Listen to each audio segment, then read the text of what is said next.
Welcome to lesson 4, example number 7, and for some reason I had done this before and it didn't upload correctly, so I am going to do it again. So here we are. Anyways, example number 7 is asking, or is giving you a steel column of 10 foot long, is fixed at its base. The top of the column is braced against movement in a direction into the paper, which in and out of the paper, I hope that makes sense. But it's free to translate in this direction back that way. And I'm also assuming it is free to rotate this way as well. So in the end, it's going to give this shape because it's free to translate. It means move, and it's also free to rotate. If it were not free to, this is free to translate and free to rotate. This is just free to translate but not rotate. So it would be kind of like, it would just make an S. I hope that makes sense. This is allowed to rotate and this is not. So it's kind of, if you had a pin right here and you could move that pin, you could move this pin back and forth.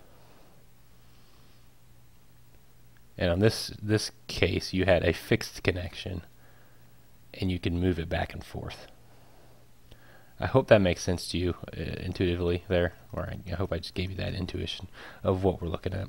Anyways, the importance of this problem is to kind of understand the K values and what effect that has. And what it asks for, actually I didn't go over that, it says what are the values of KL over R with respect to the X and Y axes, and what value governs.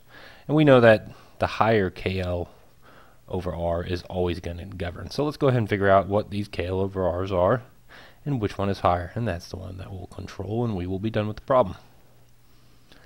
Alright, let's go ahead and switch colors. And the most important part, I think it was last example number 6. Of course, it's been a little bit since I've done that. But example number 6 shows you if you, well maybe it was 5. Anyways, one of those examples is if you mess with the unbraced length.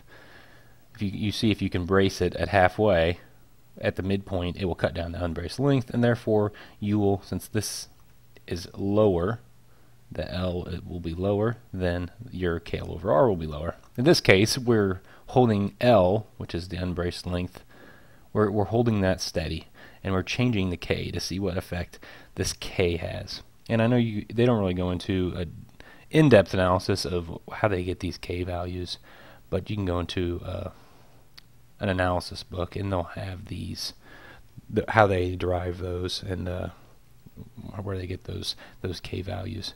But I wouldn't be too interested in those as long as you know where to find them in your steel book. Everything else should fall into place. And tell you what, I'm going to go ahead and figure that out real quick where they are in the steel book so you know. And I would put a tab on it, just says K values.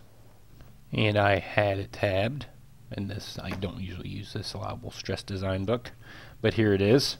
I have the ASD 9th edition, which means allowable stress design 9th edition. It's green, and it is on page 5-135, and it's table C-C2.1. And I would definitely tab that. Something you're going to have to use, and just quick and easy. Which, you know, what recommended design value. When ideal conditions are approximated, you can just go ahead and pick one off there, as long as you know what you've got. Alright, so we have to figure out what these K values are. Let's look in, remember X, you can note that it's XX, R, XX. I always just do RX, and that's how it's, I'm pretty sure it's denoted in your section properties. Yes. Actually, no, it says R, and then it has XS. So you can do it however you wish. I chose to do it this way. And we need to look for K. So the XX axis is our strong axis, and our RY, or our YY axis is our weak axis. And I hope that makes sense, you know what I'm talking about. We haven't really discussed that too much. I can't remember if I've done it in past videos because the one I did on this already is deleted, or it didn't work for some reason. Anyways, this is the XX value axis. Shoot, got a little crazy there. And this is your YY axis. And when you're saying bending about that, that means you hold this point and it's going to bend that way, kind of, and that's about the y, and the x would be this way. And I hope that makes sense to you. But anyways, you can see that your r and your y, or your x axis, is going to be stronger because it's based r equals square root of I over a. I'm 99% sure. And for instance, this r radius of gyration, I don't think I've said that, it's nothing you can explain 100%. Like, or you might be able to, just nothing I'm going to right now. It's something just for me to memorize. Say, oh, okay, equals the square root of I over a, and it's just a number that is saying how. It's kind of like your moment of inertia. It's how effective is it going to be at stopping buckling, and that's based on I, which is based on how much area you have away from your centroid or neutral axis, I guess, and then A is A. So I hope that makes sense, and I'll do some videos later on just what exactly R is and try to explain it a little bit better. But for right now, just memorize this equation and realize that the higher R, the more resistance it's going to have to buckling.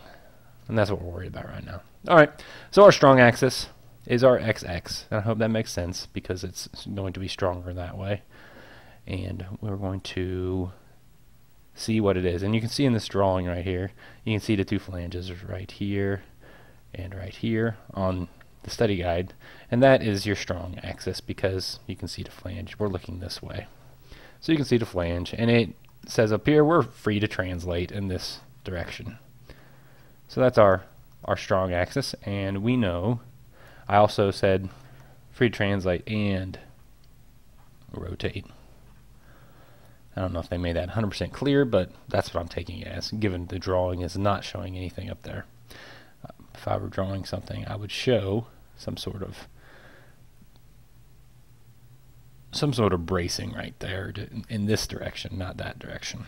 Anyways, and I would say that, well, let's take a look at that table and see table C-C2.1, or it's also reprinted on some page 77 of the study guide. And let's figure out what I'll say what case that is, or option. You have case A, case B, case C, D, E, and F. And we know we have fixed at the bottom, so that is at least it's going to be A, B, C, or E. That's how it rules out two of them. Then we look at the top, and we know it's not A because it's not fixed. B, it looks like it's fixed but pinned. It doesn't allow any translation. C definitely allows translation. And E, so it's either C or E. E allows translation and rotation. And as I kind of explained earlier, since it's not fixed at the top but allowed to move, I'm assuming, and I can from that drawing that they have, that it is the case E because it looks like it's allowed to rotate as well. And as I drew earlier, it's going to go like that. So when you apply a load, it's going to do that, as opposed to if you applied the load, it would translate but not rotate, because I don't see anything restricting rotation. So we said that, and it says recommended design value when ideal conditions are approximated, and that's what we're going to do, is 2.1. It's kind of hard to see the point on the study guide, but you can see it a little bit better in your steel manual. So we're going to use 2.1. L is 10. We're going to go ahead and multiply that by 12 to get to inches. And then we're going to divide that by our R in the strong axis, which is 4.66 inches. And they didn't put that in the study guide, but that is the units for R. It will always be the units for R. I guess you could have it in foot, but R is usually denoted in inches. So 2.1 times 10 times 12 divided by 4.66 gives you 54.1, let's say. No, that wasn't pretty. And this is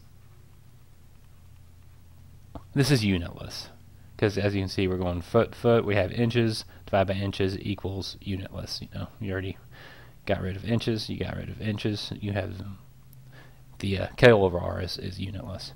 Alright, now let's go down here and figure out what the weak axis is. And remember they said it was braced. Or let's see. Yeah, that's exactly what it says. The top column is braced against movement in the direction perpendicular to the paper. But it doesn't say anything, does not say anything about rotation. So let's assume it can rotate, but it's braced. So let's figure out, in this case, we're going to have, we know it's fixed. And what is the top? Well, we know it's not A because it's not fixed at the top, because we said it's going to be allowed to rotate, but it's not going to be allowed to translate. So B, I'm thinking it's B, because B, we said it's not going to translate, but it can rotate, and it's fixed at the bottom. So that's 0.8. But let's look at the others and see if that's correct. C's not it because it's translating, not rotating. And then E is the only one with a fix at the bottom, and that's definitely not it because that's translating and rotating. So I'm pretty darn confident it is case B. And let's go ahead and check our assumptions with, that's a 0.8. And it's going to be the same, actually. 10 inches times 12, or it was 10 foot, sorry, FT, times 12 inches over foot equals 2.68. Not 2 equals 2.68 divided by 2.68 equals what? 0.8 times 10 times 12 divided by 2.68 equals 35.8. And once again, that's unitless. And let's go ahead and check these. And we got the same thing, 54. They got 54, and we got 54.1. They got 35.8. We got 35.8. So those are our answers. And once again, we ask which one controls. And like we said earlier, well, let's just. We said the larger will control. And I want to run and do something real quick to see what would happen if they were both the same K's. And I think that makes sense. The weak axis should be controlling since it should buckle before the strong axis. And there we go. That's our answer for this problem. And we have both of our radius of gyrations, or our KL over R, sorry. And then we have which one will control. But let's say that both of these were, we had it unbraced. So you would just stomp this out. Yeah, it's over here. So we take the weak axis and we don't brace it. Let's see what we get. 2.1 times 10 times 12 divided by 2.68. It's going to be around 94. Well, it is 94.